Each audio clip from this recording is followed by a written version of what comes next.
Hi students, welcome back to my channel.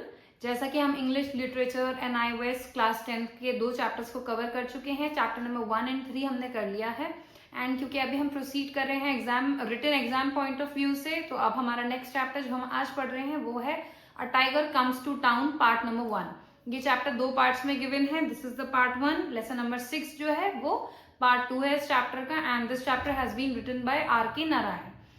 इस book में अब तक मैंने जितने चैप्टर्स पढ़े हैं ये मुझे बहुत इंटरेस्टिंग लगा पर्सनली। जो स्टोरी हमें दी गई है ये स्टोरी इंसान के पर्सपेक्टिव से लिखी हुई नहीं है, कि इंसान के नजरिए से लिखी हुई नहीं है, बल्कि ये स्टोरी एक टाइगर के नजरिए से लिखी हुई है। तो अगर आपको राइटिंग में इंटरेस्ट है तो आई एम श्योर ये चैप्टर आपको बहुत पसंद आएगा, क्योंकि हमें अलग नजरिए से पढ़कर, अलग नजरिए को समझकर उसके बारे में लिखना आता है। तो ऐसे चैप्टर्स मुझे पर्सनली बहुत पसंद आते हैं।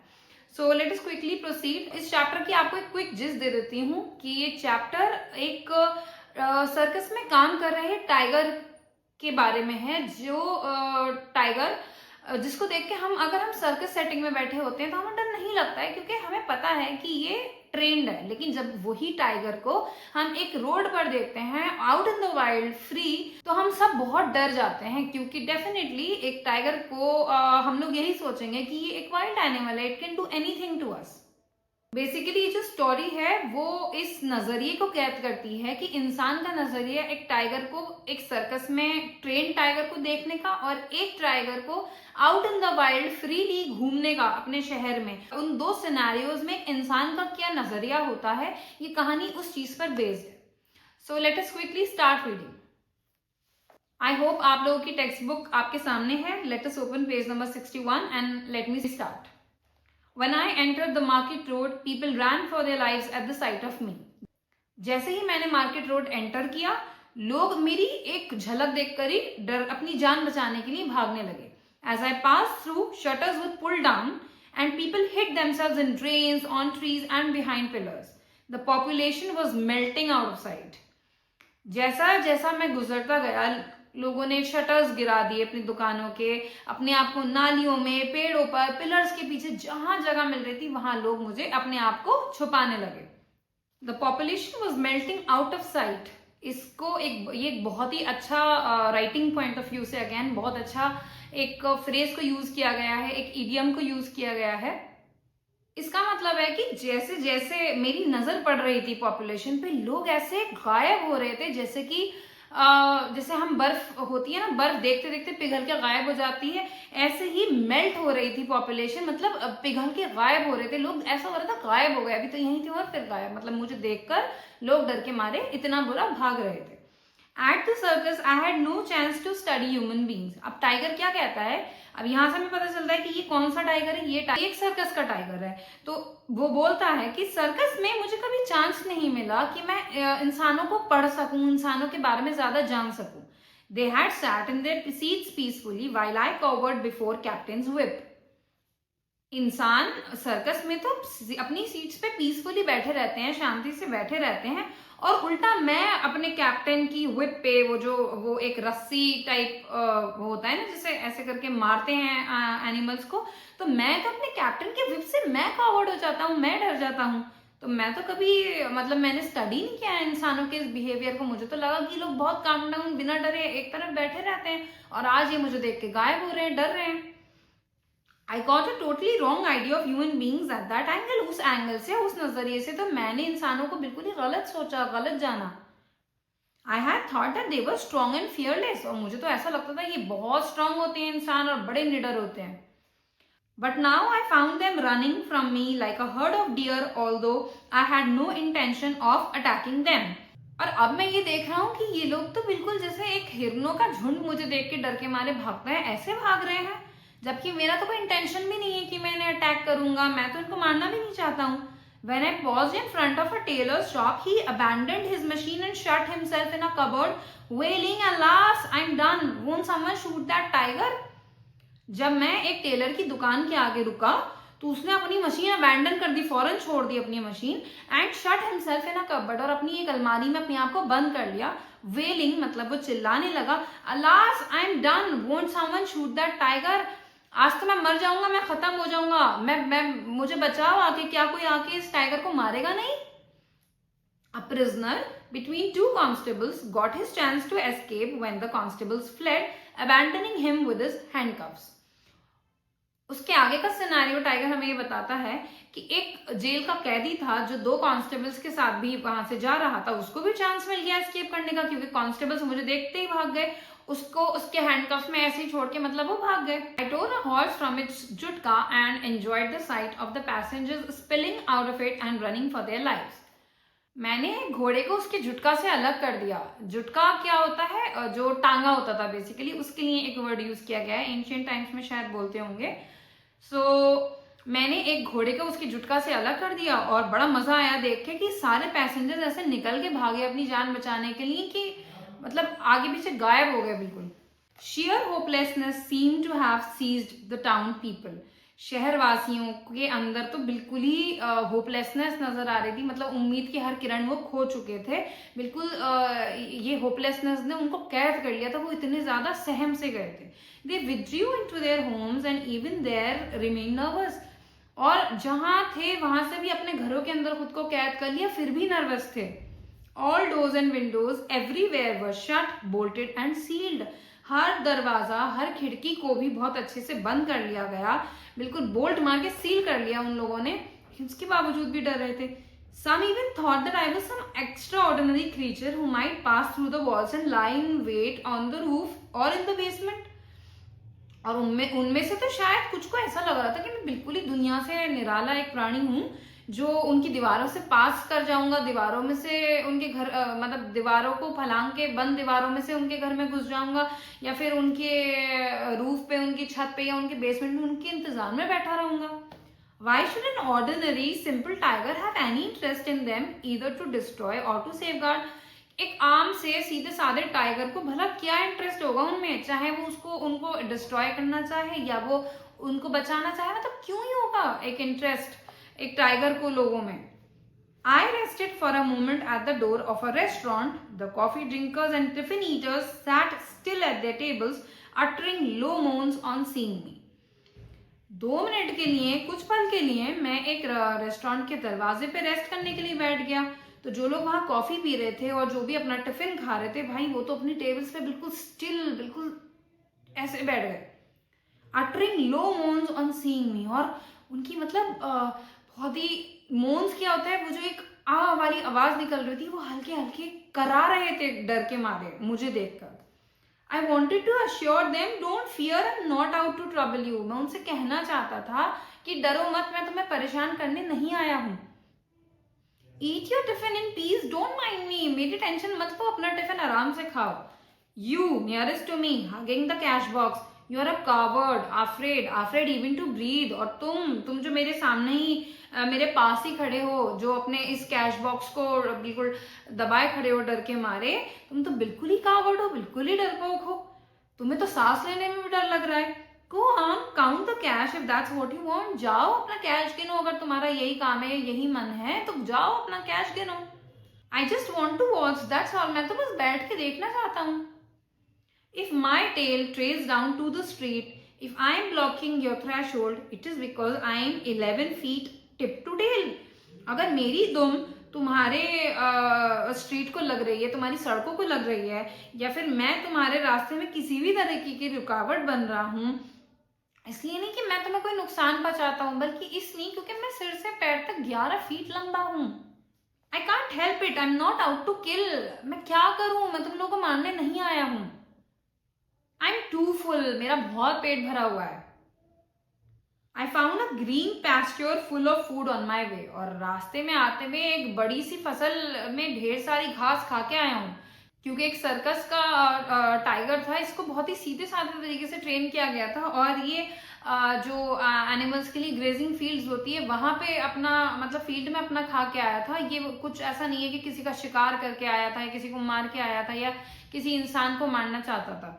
वो अपना कह रहा है कि मैंने तो एक हरी भरी एक ग्रेजिंग लैंड पे खाना खा लिया है, मेरा बहुत पेट भरा हुआ है. I won't need any food for several days to come. अब आने वाले कई एक दिनों तक मुझे भूख नहीं लगेगी. Tigers attack only when they feel hungry, unlike human beings who kill one another without purpose or hunger. यहाँ पे एक काफी इंपॉर्टेंट सी बात आती है जो I am sure question answers में कई जगह मिलेगी हमें, कि यहाँ टाइगर जो है वो इंसानों पर एक ताना मार रहा है और एक बहुत ही डार्क रियलिटी को हमारे सामने लाके खड़ा कर रहा है कि टाइगर्स तो तभी अटैक करते हैं जब वो भूखे होते हैं, लेकिन उनको हमेशा खूंखार और बहुत ही डेंजरस माना जाता है। लेकिन इंसान उनसे भी ज्यादा, टाइगर से भी ज्यादा डेंजरस क्रीचर है, क्योंकि वो भूख में या किसी पर्पज से नहीं मारता, वो तो बिना पर्पज भी एक दूसरे के, इंसान आजकल जान का दुश्मन बना पड़ा है और बहुत ही इंसान जो है आजकल बहुत ही अपने मतलब का है। इंसान को सिर्फ अपनी मतलब की चीज चाहिए, अदरवाइज उसके लिए कोई बड़ी बात नहीं है एक दूसरे को नुकसान पहुंचाना या मार डालना। To the great delight of children, schools were being hurriedly closed. बच्चों के लिए तो ये बड़ी खुशी की बात थी कि स्कूल्स को बहुत ही जल्दबाजी में क्लोज करा जा रहा था। Children of all ages and sizes were running helter-skelter, screaming joyously, "No school, no school, tiger, tiger!" हर उम्र के बच्चे, हर साइज के बच्चे इधर उधर बिल्कुल अफरा तफरी में भाग रहे थे और बड़ा खुशी से चिल्ला रहे थे कि कोई स्कूल नहीं है आज, कोई स्कूल नहीं है, छुट्टी हो गई, टाइगर टाइगर। वो लोग बहुत खुश थे। They were shouting and laughing and even enjoyed being scared. वो लोग चिल्ला रहे थे, हंस रहे थे और भले ही डरे हुए थे उनको, लेकिन मजा बहुत आ रहा था। I followed them through their school gate while they ran up and shut themselves in the school hall. और मैंने कुछ बच्चों का पीछा किया स्कूल गेट से और वो मुझे देखकर भागने लगे और अपने आप को स्कूल के हॉल में बंद कर लिया। तो मतलब टाइगर की अब एंट्री कहाँ हो चुकी है? मार्केट रोड से, टेलर और उसके बाद रेस्टोरेंट से गुजरता हुआ अब टाइगर फाइनली कहाँ पहुंचा है? वो एक स्कूल में आ पहुंचा है। सो बच्चों ने अपने आप को स्कूल हॉल में लॉक कर लिया है ना। I climbed up the steps of the school, saw an open door at the far end of a veranda and walked in. So tiger ने अब सीढ़ियां लेकर वो ऊपर चढ़ा स्कूल में और एक ओपन उसने डोर देखा, एक दरवाजा देखा बड़ी दूर से, वरांडे के कॉरिडोर में बड़ी दूर से एक दरवाजा खुला हुआ उसने देखा एंड वॉकड इन, और मैं अंदर चला गया। मतलब वो टाइगर फिर अंदर चला गया। It happened to be the headmaster's room, और जाके क्या पता चला, वो हेडमास्टर का कमरा निकला। I noticed a very dignified man jumping on his table and heaving himself up into an attic. और मैंने क्या देखा कि बड़ा डिग्निफाइड, बड़ा एक रुतबे वाला, बड़ा एक अच्छे से वेल ड्रेस्ड एक आदमी कूद के अपनी टेबल पे चढ़ गया और अपने आप को पुल करा उसने। और मतलब एक तरीके से जो एटिक होता है, एटिक आप या तो मचान कह सकते हैं या फिर एटिक अलग अलग इंफ्रास्ट्रक्चर्स के हिसाब से अलग अलग डिजाइन के होते हैं। तो बेसिकली अपने रूम में जो हेडमास्टर थे वो टाइगर को देख के अपने आप को पुल करते हुए ऊपर चढ़ गए, उस रूम में ऊपर चढ़ गए। वो ऊपर या तो कुछ बना हुआ होगा एटिक में या फिर एक मचान सा बना हुआ होगा, ऊपर को जो अलमारी होगी या जैसा भी बना हुआ होगा, वो उस रूम में ऊपर चढ़ गए जो हेडमास्टर थे। I walked in and flung myself on the cool floor, having a special liking for cool stone floors with my head under the large desk. मैं अंदर गया और अपने आप को खूब अच्छे से फैलाकर उस ठंडी ठंडी जमीन पे मैं लेट गया, क्योंकि मुझे कूल स्टोन के फ्लोर्स, ठंडे ठंडे पत्थरों के जो फ्लोर्स होते हैं वो बड़े पसंद है। और मैंने अपना जो सर है वो उस बड़ी सी टेबल के नीचे रख दिया और मैं खूब अंगड़ाई लेकर फैलाकर मैं सो गया। I was in no mood to bother about anything. मेरा कोई मूड नहीं था कि मैं किसी की टेंशन लूं या किसी को कोई टेंशन दूं। All I wanted was a little moment of sleep. मुझे तो बस थोड़ा सा आराम, थोड़ी सी नींद चाहिए थी, क्योंकि उसने अभी भी खाना खाया था, उससे नींद आ रही थी। While I slept, I had been properly locked up and was being watched. और जब मैं सो गया तो मुझे बहुत अच्छे से सबने बाहर से लॉक कर लिया और मुझे देख रहे थे बाहर से। After I woke up, I heard a teacher saying, "Now that this brute is safely locked up, we must decide." जब मेरी आंख खुली मैंने एक टीचर को ये कहते हुए सुना कि अब जब ये ब्रूट को हमने सेफली लॉक कर लिया है, वी मस्ट डिसाइड, हमें इसके बारे में सोचना चाहिए। ठीक है, यहाँ ब्रूट का क्या मतलब है? ब्रूट वर्ड आया है ब्रूटल से और ब्रूटल का मतलब होता है जानलेवा। तो वहां पर टीचर ने जो अल्फाज यूज किया ब्रूट, बेसिकली टीचर उस टाइगर को ये जज कर रहा था कि ये टाइगर है तो ये जानलेवा ही होगा। At this moment, my master pushed his way through the crowds and scolded. और इस लम्हे में मेरे मास्टर ने भीड़ को ऐसे से पुश करते हुए मेरे मास्टर वहां आ गए and scolded और चिल्लाने लगे। Never use the words beast or brute. कभी भी ये अल्फाज इस्तेमाल मत करो। बीस्ट मतलब कि हैवान या फिर ब्रूट मतलब जानलेवा। They're ugly words coined by man in his arrogance. ये बड़े बुरे अल्फाज हैं जिनको मैन ने, जिनको इंसान ने अपनी हठधर्मी में अपने आप को सुपीरियर मान के बनाया है। हमें किसी को नहीं मानना चाहिए कि वो हैवान है या वो बीस्ट है या ऐसा है या वैसा है। ये बड़े बुरे वर्ड्स है किसी भी क्रिएचर के लिए। हम इंसान खुद को क्यों इतना सुपीरियर समझते हैं? ये किसने बोला? ये मास्टर ने बोला। The human beings think all the creatures are beast, awful word. तो मास्टर ने क्या बोला कि इंसानों को तो ये लगता है कि सारे के सारे क्रिएचर्स जो हैं वो बिल्कुल हैवान हैं। ऑफुल वर्ड, बहुत ही गंदा, बहुत ही भद्दा ये लफ्ज है। Is this the time to discuss problems of vocabulary? तो उनमें से एक टीचर ने बोला कि ये वक्त है वोकैबुलरी के मतलब डिक्शनरी के वर्ड्स यूज करने का या इनके बारे में बात करने का। ये टाइम है कि कौन सा अल्फाज सही है, कौन सा नहीं है, कौन सा अल्फाज यूज करना चाहिए, कौन सा नहीं करना चाहिए। क्या ये सही टाइम है वोकैबुलरी डिस्कस करने के लिए? Why not? retorted my master, at which they looked extremely upset and angry. क्यों नहीं? मेरे मास्टर ने कहा। और ये क्यों नहीं का जवाब सुनकर वो लोग जो वहां खड़े हुए थे वो बड़ा अपसेट भी हुए और बड़ा चेते भी, गुस्सा भी किया उन्होंने। Someone said, "What a reckless man you are." उनमें से किसी ने बोला कि कितने वाहियात तुम आदमी हो। Who are you? तुम हो कौन? You are asking a profound question. तुम एक बहुत ही सीरियस और एक बहुत गहरा सवाल पूछ रहे हो। I have no idea who I am. मुझे कोई आइडिया नहीं मैं क्या हूं, मैं कौन हूं। All my life I've been trying to find the answer. और पूरी जिंदगी गुजर गई मैं इसी सवाल का तो जवाब ढूंढ रहा हूं कि मैं आखिर हूं कौन। Are you sure you know who you are? क्या तुम श्योर हो, तुम जानते हो कि तुम क्या हो, तुम्हारा वजूद क्या है? ये बात किसने बोली? ये एक इंपॉर्टेंट क्वेश्चन किसने छोड़ा? कैप्टन ने। कैप्टन ने उस क्राउड के लिए ये क्वेश्चन छोड़ा कि हम सब इस दुनिया में आ तो गए लेकिन हम सब खुद को नहीं पहचान पाते, हम सब अपना रियल मीनिंग नहीं ढूंढ पाते, हम सब खुद को गहराई से जान ही नहीं पाते। हम कौन हैं, किस पर्पज से दुनिया में आए हैं, या हम आखिर क्यों पैदा हुए हैं, या हम क्या कर रहे हैं। उसने बोला कि मतलब मैं तो जानता ही नहीं, आज तक मैं इस सवाल का जवाब नहीं ढूंढ पाया हूं कि मैं क्या हूं, लेकिन क्या तुम जानते हो कि तुम कौन हो? इसी के साथ आर के नारायण का ये चैप्टर का फर्स्ट पार्ट कंप्लीट हो गया है।